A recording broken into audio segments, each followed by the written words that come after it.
বিহারে বড় রাজনৈতিক পরিবর্তন, নীতিশ কুমার পদত্যাগ, নতুন মুখ্যমন্ত্রী হতে চলেছেন সম্রাট চৌধুরী। উন্নয়নের নতুন গতি, নরেন্দ্র মোদী উদ্যান করলেন দিল্লির দেরাদুন এক্সপ্রেসওয়ে। বিশ্বের স্বস্তির বার্তা, ডোনাল্ড ট্রাম্প বললেন ইরান সংঘাত শেষের পথে। বিহারে রাজনীতি বড়সড় পরিবর্তন ঘটেছে। নীতিশ কুমার হঠাৎ মুখ্যমন্ত্রী পদ থেকে পদত্যাগ করেছেন, যা রাজ্যের রাজনৈতিক চাঞ্চল্য তৈরি করেছে। এবার ক্ষমতায় আসতে চলেছেন বিজেপি নেতা সম্রাট চৌধুরী। সবকিছু ঠিক থাকলে খুব শীঘ্রই তিনি মুখ্যমন্ত্রী হিসেবে শপথ নেবেন। বিহারের ইতিহাসে প্রথম বিজেপি মুখ্যমন্ত্রী। এনডিএ জোট নতুন রাজনৈতিক সমীকরণ, বিরোধীদের মতে এটি ভবিষ্যতের নির্বাচনের বড় কৌশল। দেশের অবকাঠামো উন্নয়ন আরো এক ধাপ এগিয়ে গেল ভারত।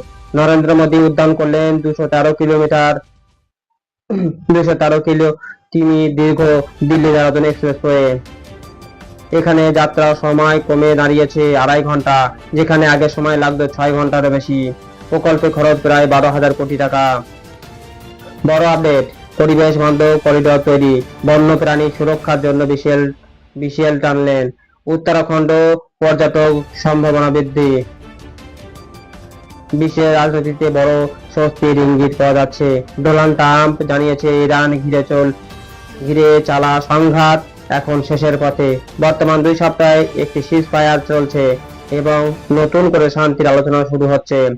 বড় আপডেট, আন্তর্জাতিক পর্যায়ে কূটনীতি তৎপরতা বৃদ্ধি, তেলের দাম কমার সম্ভাবনা, মধ্যপ্রাচ্যে উত্তেজনা কিছুটা কমতে পারে।